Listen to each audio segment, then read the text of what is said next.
What's up, y'all? We got the W. We got the absolute W tonight against the Tennessee Titans. Defense looked phenomenal. Offense looks like it needed some help.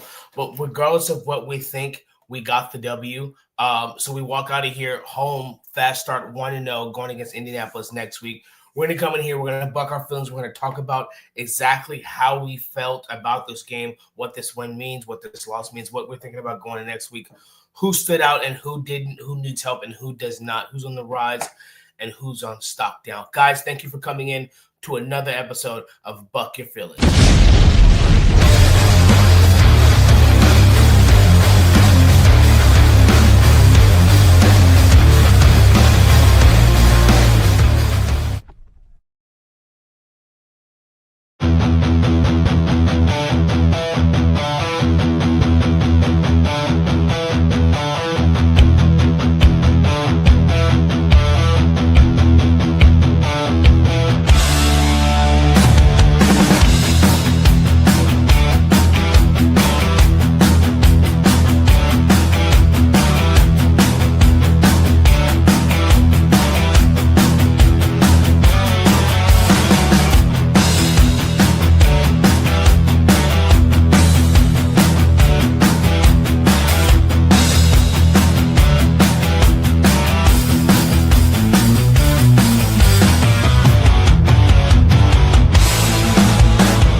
Welcome in, guys, to a Buck Your Feelings post-game show. With me is the 6'10" Mexican Adon Diaz. We are here to buck our feelings and talk about how we feel about this Broncos as we see in the top corner. W, yes, because we did win and we did beat the Titans 20-12. Bo Nix had a shaky, probably bad performance, but maybe it's just week one and we're getting the rust out, the webs out.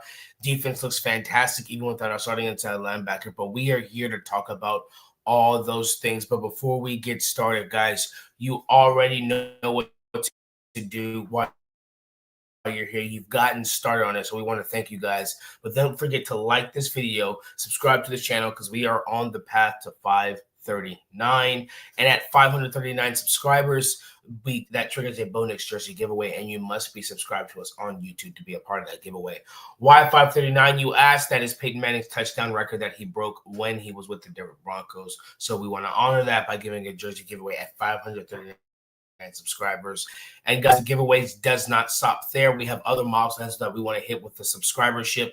When we hit those, that will trigger even more giveaways. But don't forget to subscribe to us on YouTube. Follow us on Twitter. You've got a Don's handle. You've got my handle right here as well. Follow us on Facebook and anywhere you listen to your favorite shows. But without further ado, Don, how you feeling after this win? Week one, the nerves, the butterflies are out. What are you thinking? What are you feeling? What's going on? You know what? What's that old term? I was clutching my pearls almost every single drive. If you guys follow me on Twitter, I put up 3 points where I thought at the halftime, which is something I'm going to start doing every season, during the season, I should say. And that's basically preseason really matters. Okay. All the inconsistencies we saw during preseason reared their really ugly head today. Okay. And we're going to start off with the negatives. Basically, that was the biggest thing. It almost felt like that the offense needed more time. Like they could have used a week 4 of preseason. Okay, it looked that bad. Bo Nix looked uncomfortable in the pocket. I know he is going to be the talk of the town this coming week. Unfortunately, it's not going to be for the good. He did have a passing touchdown, which was great, but on that scramble where he got sacked and fumbled, it's year 2. You should know that the longer you're in the pocket with the ball, the more dangerous it is for you to control it and for it to be knocked out of your hands, because unfortunately you don't have eyes in the back of your head. You do have senses.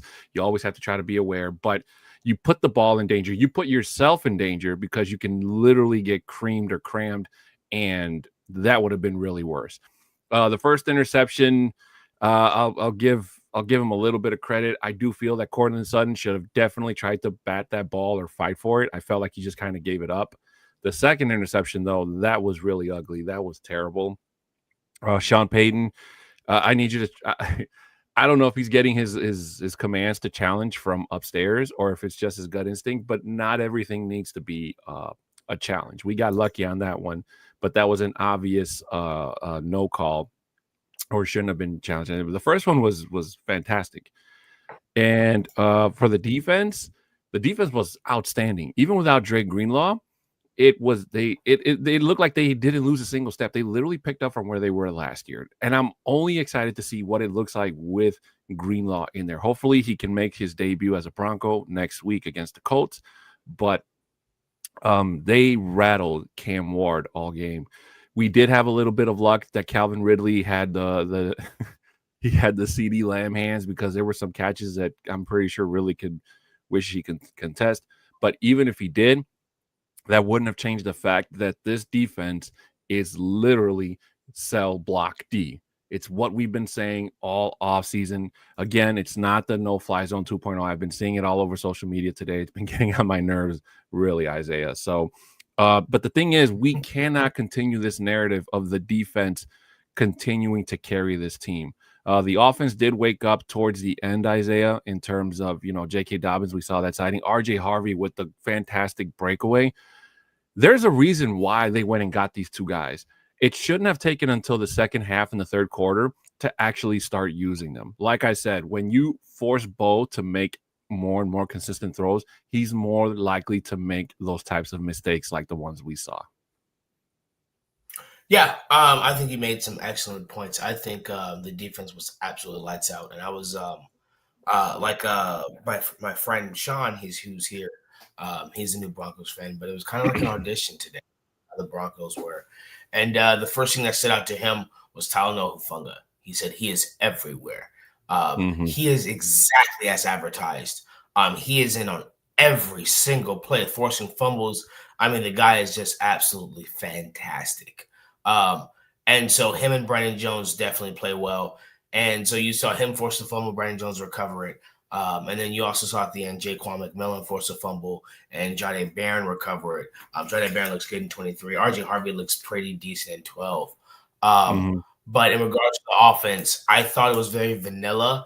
It seemed like Sean Payton, there were definitely a lot of pistol formations that I saw today, but it was a lot of read option, maybe a little bit too much read option, I think, in my opinion. Some of it was fine, but I think after a while, I want to see a little bit more. I wanted to see more under center. But also you said the offensive line wasn't. I mean, I think we had that one sack that was technically a strip sack, or whatever the case may be. But other than that, we had 151 rushing yards total. J.K. Dobbins had the touchdown. R.J. Harvey had the big run. And, it's exactly why we got those guys. It was R.J. Harvey with the big explosive play in between the 20. And then within the 20 was J.K. Dobbins breaking it off for a touchdown. So it was definitely good to see the run game going. Cortland Sutton had his touchdown, 61 yards and a touchdown. So, offense doesn't look good. But as Coach Payton says, it's about the race to get better. So I think if there was a game where it was a lot of flubs and turnovers and interceptions and strip sacks and miscommunications, it was this game. Go ahead and get this out the way. You can afford it. And I think I saw someone in the chat that said about Evan Ingram was that our Joker's out. I don't think he's out. I think he could have played again. I just think that Coach Payton decided, hey, I think we can beat the Titans without him. We can take control of this game without him. We can take care of him. We don't have to risk further injury. We can hold him out for the rest of the game, get him ready. He'll be back at practice and good to go Monday or Tuesday, whenever practice is. So I think he's fine. But I wanted to see more Evan Ingram as well. I think someone in the chat also said, where's Pat Bryant? I'd like to see maybe Pat Bryant instead of Trent Sherfield on those receiver spots. But it seems like there's a lot of substitutions going on. I think that once I mean, it was at first it seemed like Sean Payton was trying to force feed Bidet the ball. Once Bidet had that successful screen run, then Sean Payton said, "Okay, now I'm done giving you reps for the game." And then it was R.J. Harvey and J.K. Dobbins. But then like we said earlier, we see why we got those two guys, and that two rotation is those guys are money. One breaks it off, one other dude powers through. So it was definitely good to see that. Let's see. Yeah, so the chat is blowing up. A lot of people agreeing that there's a lot, like Bronco Up says, a lot of things to clean up for sure. So it wasn't a lot of, but we're gonna go over. I got some stuff, some updates with the press conference. So I'm gonna go over some stuff that they're saying in the press conference, some things that we're gonna cover on. Let's see what did Sean Payton say? Luke Evans says he asked Sean Payton about the Broncos' apparent offensive operational issues in the first half. He felt mainly there was just one delayed game penalty, brought up the wrong side handoff from Bo Nix to J.K. Dobbins. That was what led to the strip sack fumble, was a wrong handoff. So it was a busted play from the beginning, a miscommunication. So they definitely look at that. There's also that last play, that 4th and 8. I think Sean Payton was yelling at Bo Nix that Sutton was wide open on that 4th and 8 where he launched it to Marvin Mims. Cortland Sutton was wide open, so Sean Payton was getting at him about that.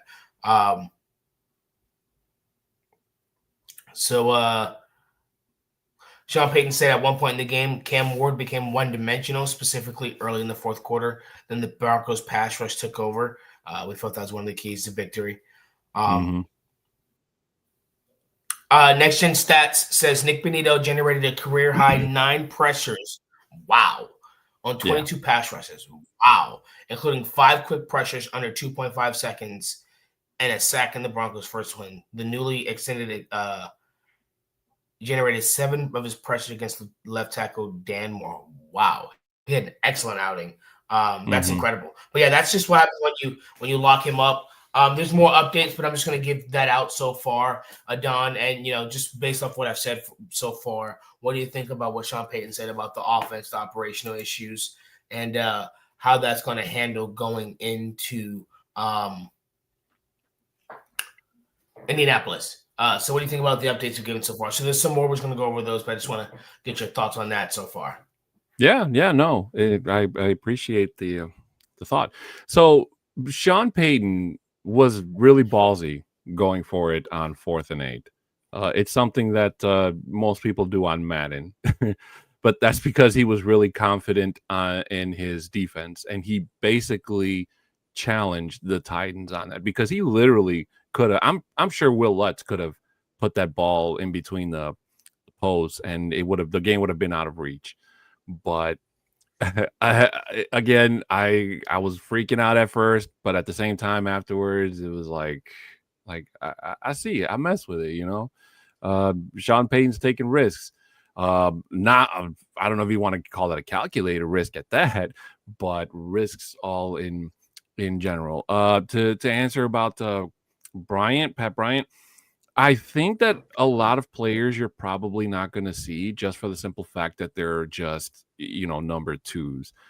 Pat Bryant, I'm sure we'll see some gameplay. Special teams today was not good. Giving up 70-something yards before the end of the half and literally keeping the Titans in the game was bad. Marvin Mims muffing the punt, keeping the Titans in, and if it wasn't for that Denver defense, we'd probably be talking about a whole different thing right now. That was bad. So if those types of things keep happening, then don't be surprised if Sean Payton benches Marvin Mims and puts in Pat Bryant. Maybe not for punt returns per se, but just, kind of like a light a fire under their ass type of thing. So but the good thing is that once if you guys remember last year against Seattle, it was almost the same thing where Bo looked nervous, and you would have figured that him going into year 2, he wouldn't look anything like he did last year, and unfortunately he did. Now the crazy thing is that what's his name, Jaden Daniels didn't look all that fantastic today like he did last year. So neither did CJ Stroud. There's a couple of quarterbacks that did not look like their normal selves outside of Texans lost. Yeah, the Texans lost too, thanks to a fumble caused by the Rams defense. So there's like you guys said, there's a lot of stuff to clean up. They definitely do. But the one thing that they need to do is they need to get back to the run game. You went out and got J.K. Dobbins. You went out and got R.J. Harvey. You need to use them. Again, you can't always keep putting it in Bo Nix's hands and expect him to work miracles, because the checkdowns eventually aren't going to work, and those passes are more than likely going to be intercepted if they're not to wide open wide receivers and you're challenging defensive players. Now, Tennessee, I'll give my hat to them. They played it a whole lot closer and they took advantage of all the mistakes that Denver made, but they weren't able to pull the trigger. I think they would have been in a whole lot more situation if it would have been Will Levis, honestly. So, good luck to them. They might. I can't honestly sit here and tell you that Cam Ward is going to be the guy in Tennessee, because I did not see enough out of him except for like that one miraculous play in the beginning. But other than that, he was really he was at a disadvantage coming into Denver, because Denver did exactly what they were supposed to do and they defended the end zone. Not one single person crossed a Broncos end zone today. They had to 6 settle sacks for and no touchdowns. Also that, and they were able to clean up or limit the mistakes that the Broncos offense put them in, which, again, to tell you guys how uncredited that defense is. I said it on Twitter too. Marvin Mims needs to take out that entire defense out to dinner tonight to whatever their favorite restaurant is, because they literally saved that man from making their job a whole lot harder. Tufanga, like you mentioned, and you know that what? guy was all over the field. I think this is going to lead us to our next segment, because today's show won't be as long, guys. But it's going to take us to our next segment, because there's a few guys that I want to give a shout out to, because they really stepped up today and stepped up this game, and it kind of eased our worries about some things. And so it's definitely going to be our next segment. And it may not be a particular order, but there's going to be plenty of them. But we're going to talk about who got the game balls. And so you guys already know this is going to be our next segment. Who's got the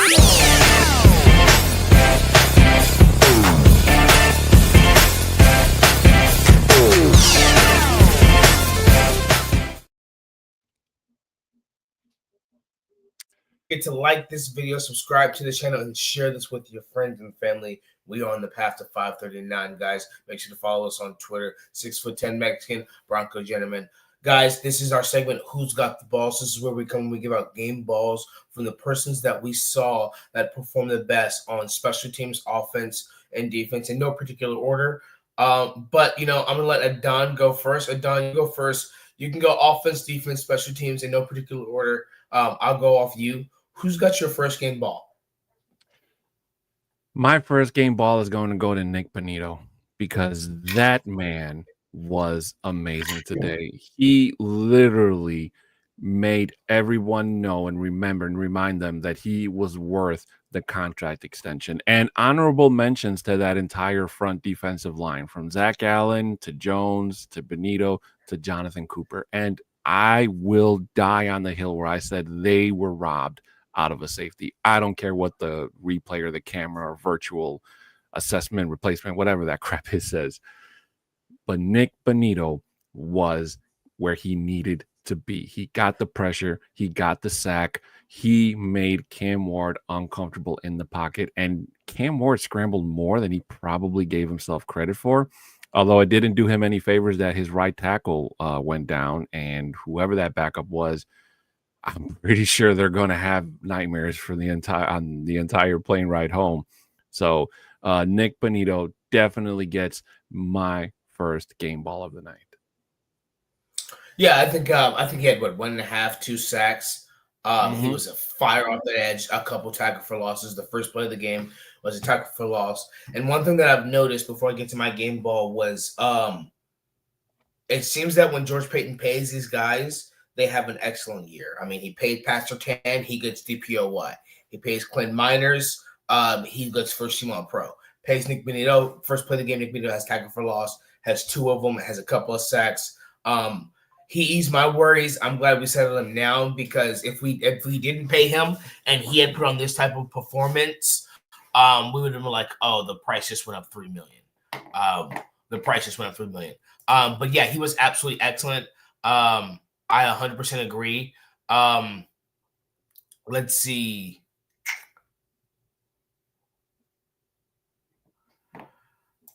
Yeah, dude. Always give us a follow. Give us a DM in one of our our follows on Twitter, and just DM us, and we can absolutely connect. Absolutely. Just give us a DM and let us know, buddy. Appreciate you. If I had to give a game ball, it would definitely be, since you and Nick Benito, I'm gonna go on the defensive side of the ball.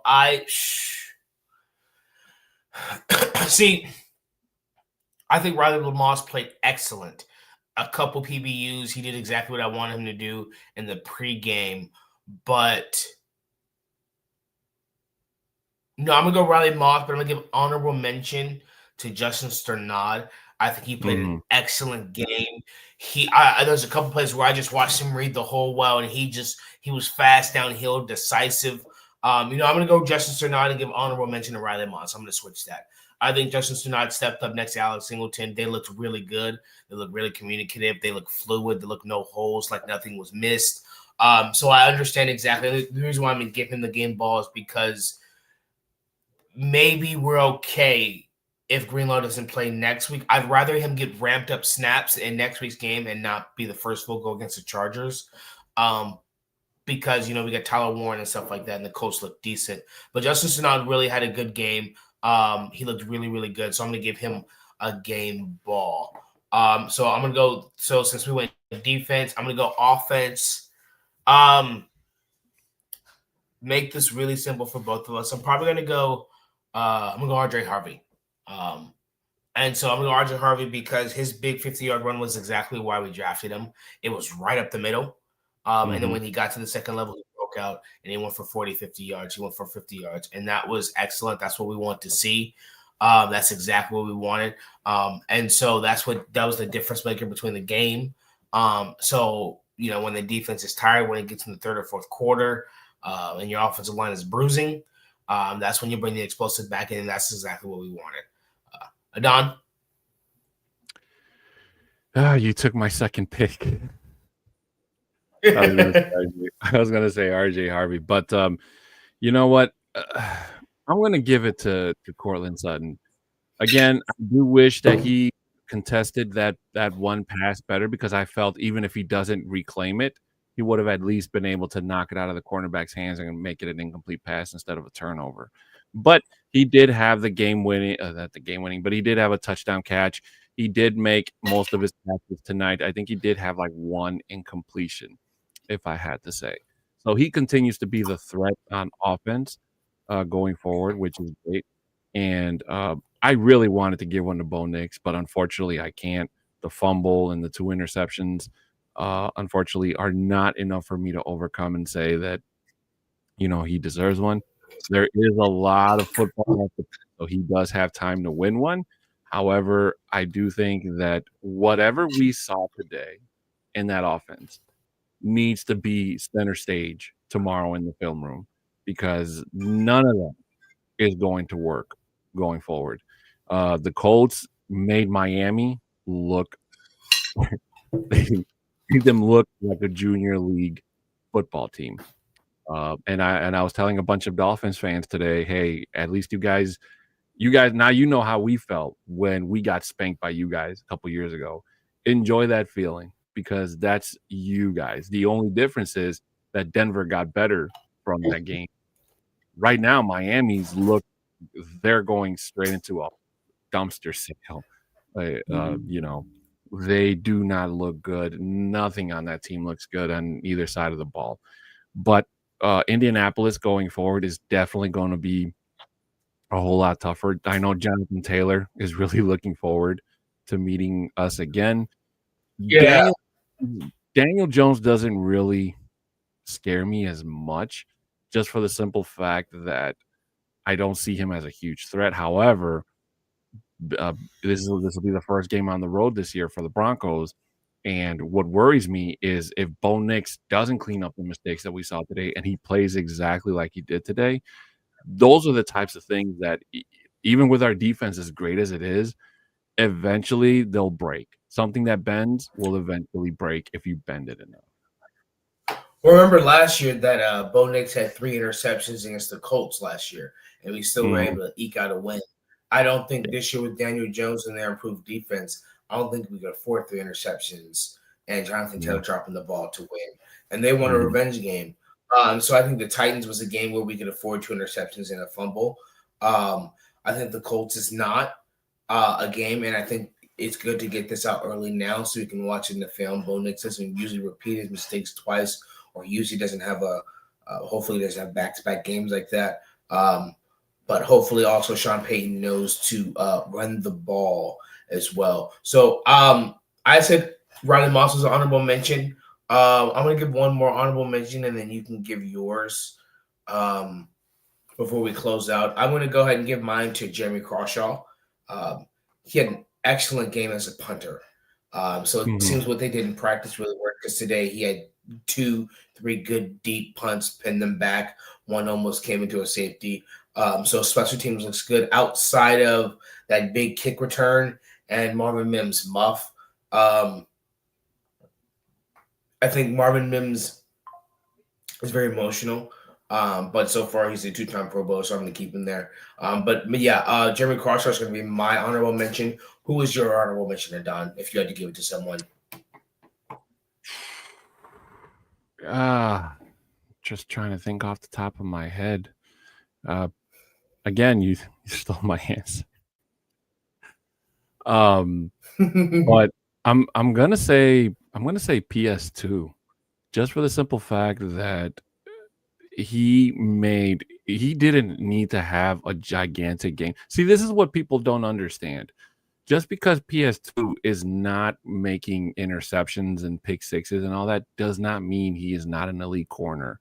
Just the simple fact that quarterbacks do not throw in his direction, Riley Moss definitely had his hands full.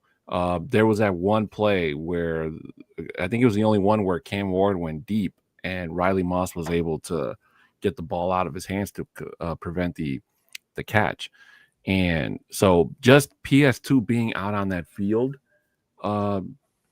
Isaiah, was good enough to make Cam Ward only look at one side of the field, because I think he only threw in one direction or at PS2. And even then, Surtain knocked it out, made it an incomplete. So I heard more incomplete chants in this game than I've probably heard in a long, long time. So don't be surprised if Johnny comes on Tuesday or whenever he gets back and he doesn't have a voice anymore, or Libre for that matter.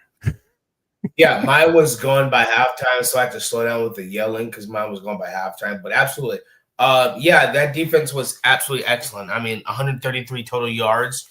They had 131 penalty yards. 12 for 20. Cam Ward was 12 for 28 with 6 sacks, and I think a fumble.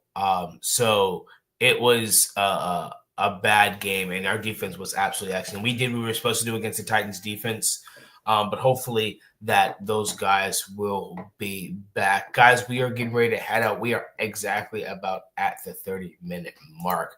Don't forget, tomorrow, guys, at noon, we have the Orange and Blue Blitz, and we'll just be going over once again what we saw. We'll sleep on it. We'll wake up. We'll see some stats, and we'll talk about what we think. And then don't forget, tomorrow at 7 p.m. is Bronco Bros. So you guys are going to want to hit the notification bell. Tuesday, Johnny will be back with the Nothing Rhymes with Orange and Blue flagship podcast Tuesday at 6 p.m. Doc and JT and Mile High Sports Symposium is also Wednesday, which is with Orange and Blue Blitz. So Wednesday, we have 3 shows. That's why you guys have to hit the notification bell. And Friday is Vivos Los Broncos with Don and Bronco Libre. So you guys are not going to want to miss that. And Bronco Libre can come and get his recap as well, because he was also at the game. And those are all the things that you guys aren't going to want to miss. But guys, as you guys can see in that corner, we got that absolute W. Appreciate you guys watching the show, liking this video, subscribe to this channel. We're going to see you guys tomorrow. We're going to give you a Mile High salute. Broncos got the W. And we're going to see you tomorrow as we talk more Broncos. Good night. And we